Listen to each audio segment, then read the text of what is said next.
Listen, the unaffected, the folks that don't see nothing wrong with this reality. And listen,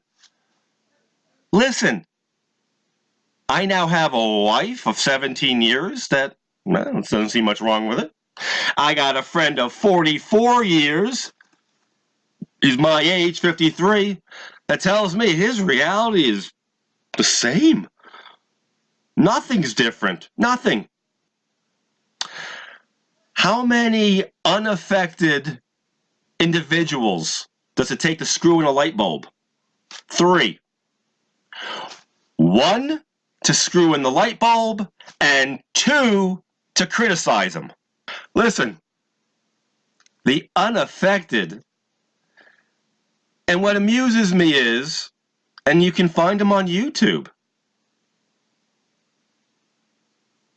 There's one guy was making videos making fun of the affected. And then all of a sudden I take a look, and now he's affected. Hello? Anybody home? Come on, man. Anyway, listen, folks, I'm talking to the affected now. You're not crazy. Not one little bit. The unaffected are under a strong delusion. If you're going to sit there and watch the boob tube, the television, and turn on the news and sit, unless you're like I do, if you turn it on, you're sitting, you're just laughing hysterically or looking for material for comedy or something. If you're going to sit there and believe that, let me tell you something. You better make a space in the cuckoo ward. Cuckoo, cuckoo. It's so cuckoo it knocked my headphones off. Wow. Wow. Wow.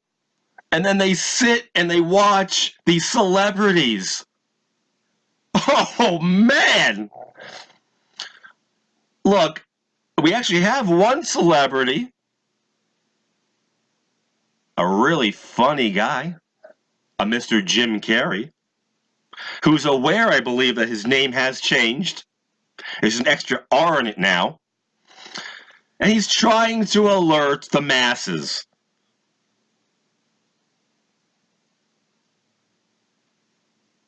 Not even he can do it. Guy's worth probably, I don't know, half a billion? Can't do it. You're not crazy affected, folks. You're the sane folks. I'm 19, by the way. But I just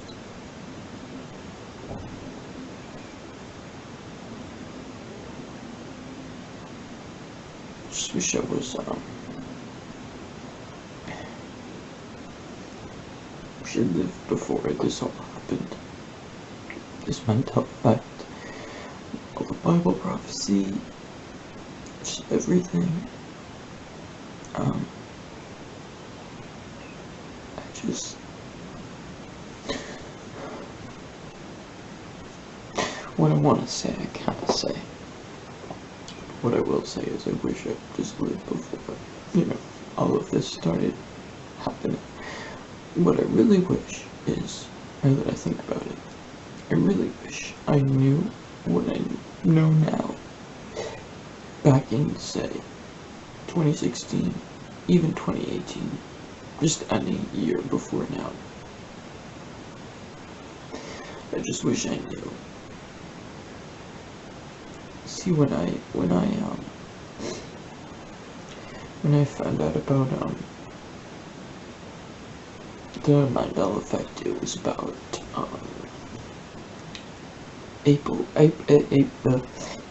or June. I think it was April. Yeah, April 2016. First time I'd ever heard of it. I was, amazed. I was like Mandela affected in every single way. And then I found out, and I went on for hours looking through all the different effects and like freaking out. Because I was Mandela affected, sorry. Because I was Mandela affected. That was the very reason that I was one of God's people. God wanted me to repent. And now, here I am in April 2019. And I've been, just backsliding in and out of repentance since January. I just feel like it's too late. And I don't want to say too much because I'm going to freak myself out. I've been seeing, since I found out about the Mandela effect, I've been seeing 144 and 44 before I even knew what it meant. I basically spent 3 years believing I was condemned and freaking out the whole time. Little did I know, it was supposed to be my time to prepare for what's coming, and now I feel like it's too late, and I just don't know what to do, and I don't want to be one of those people who didn't prepare, but I truly didn't know, and I've been sliding in and out. Because I just feel like it's too late, and I keep sliding in and out. I'm in it right now. I've had several prophetic dreams over the past few years.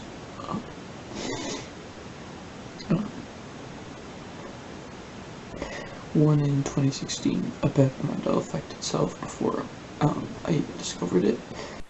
You can see, because you're not one of the ones that's perishing. I don't want to condemn anyone else, but we kind of know what's happening at this point. I just wish I knew.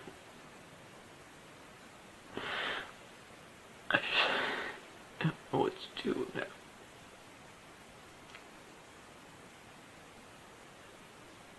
I don't know what to do. And I can't focus on the Lord because whenever I try to, I just go into panic attack after panic attack, the worst I've ever had in my life.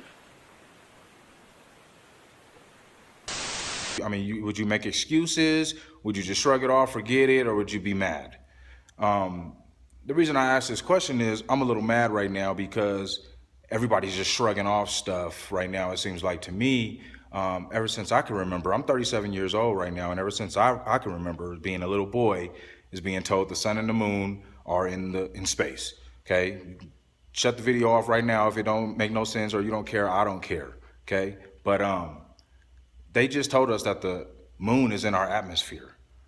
Last I heard, the moon was 294,000 miles away, and that our atmosphere only extended about 124 miles up.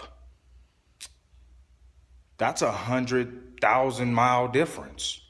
I mean, that's a lot of miles for them to be like, oh, shoot, snaps, 50, 60 years later, $60 billion later that we done took of taxpayer money, okay? All of a sudden,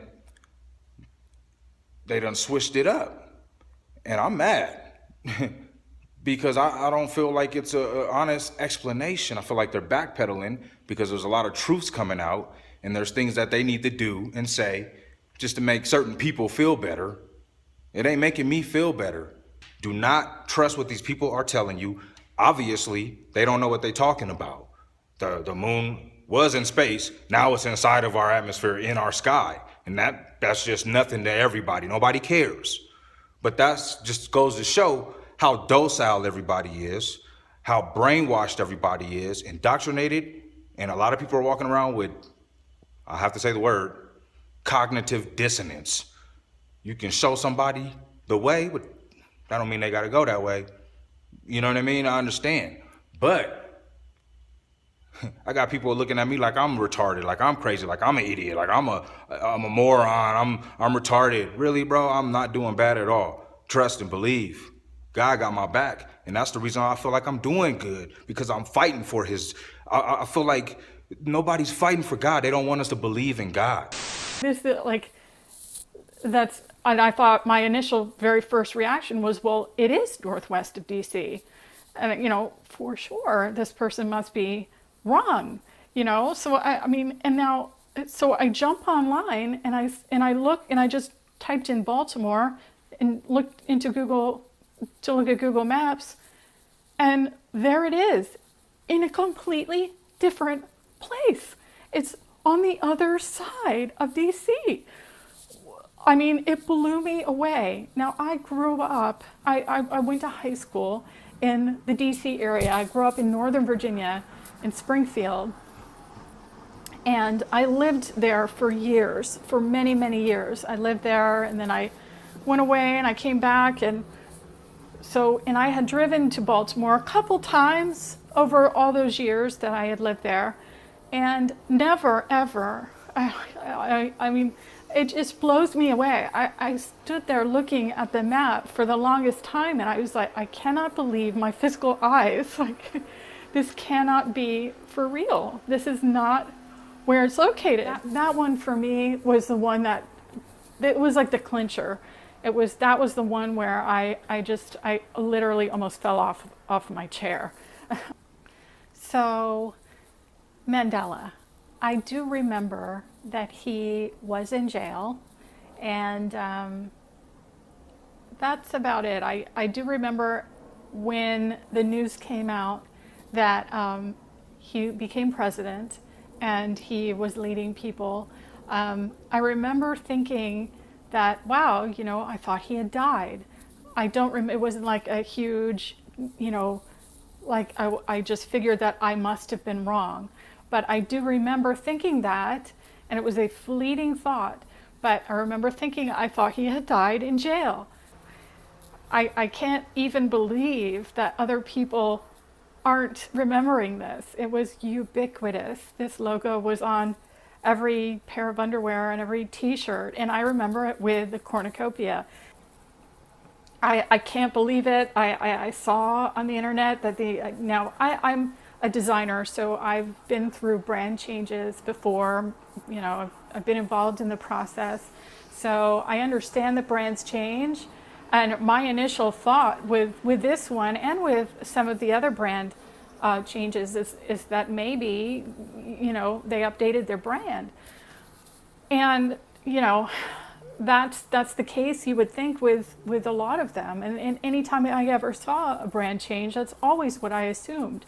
But then what it just baffled my mind is going on and seeing online and seeing that the brand is actually, it's never had a cornucopia, never.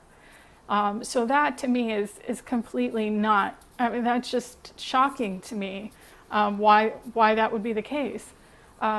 So, just all the way back through time just blows me away. I can understand to a certain degree that things online may change. I mean, everything online is made of code, and I understand. It's in a way you can sort of get that everything online is mutable, but the world, what blew me away, and what really, were geography changes and changes to things like a physical statue. How that is just blows me away, and that's what shows me for certain that there's something going on here. Hopefully somebody has gone out and taken. Well, yeah, I went online and I've seen the pictures and everything.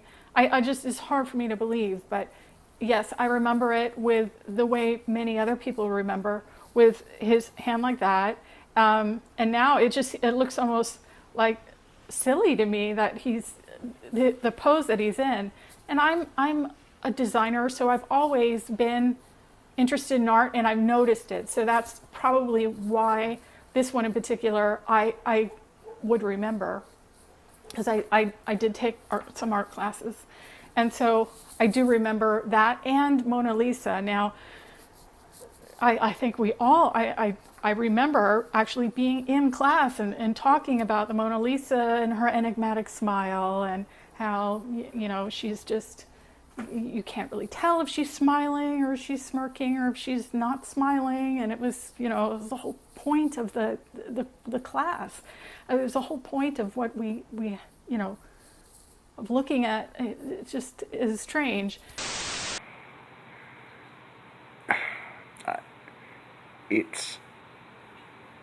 I don't know, it's kind of scary.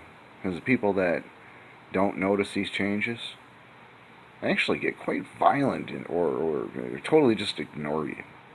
They get mean. They get mad. Like, how dare you notice this? That's why I'm questioning it so much, I think. Why? Are we missing something? We don't remember something? They do, and I don't know, maybe we're just not supposed to be in on the secret this time. Maybe we're the ones that are supposed to be wiped out. I'm alright. I'm not going to say exactly how old I am. I'm in my 40s, okay? And I remember vividly people being able to go up into the Statue of Liberty's torch. I'm a New Yorker, alright? So, and I don't live in New York City, alright? I don't. I live in upstate. In fact, pretty much on the other side of the state. But I vividly remember people being able to go up there when I was a kid. My mom remembers people going up there when she was a kid. But in 1916, the bomb went off there, and, well, it went off on Liberty Island.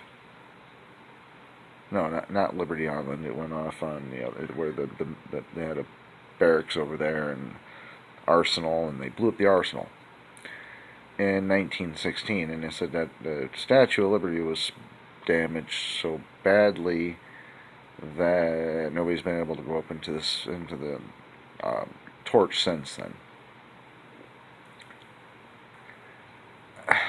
I gotta look it up again and save up some pictures so I can pop some on here. I'm new at this video thing yet, okay?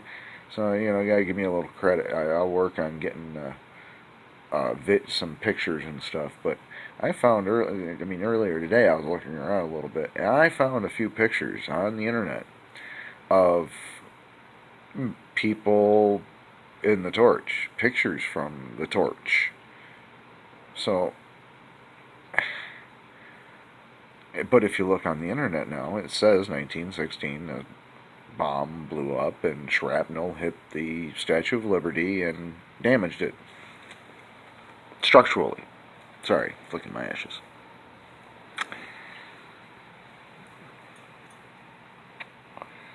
So,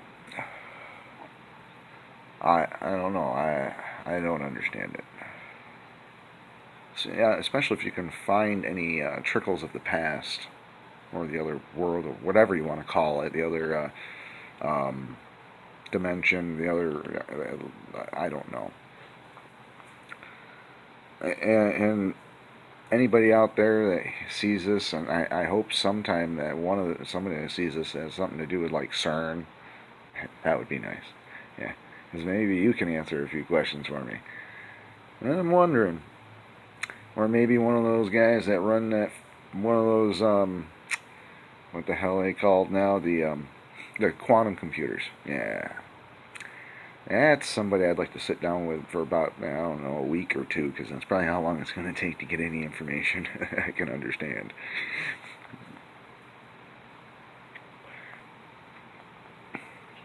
Maybe we're next on the list. Anybody else ever hear about all the FEMA coffins? Yeah, thousands and thousands and thousands of them. Gee, why would we need that many damn coffins from FEMA? I could be totally wrong. Scary part is if I'm right. Yeah.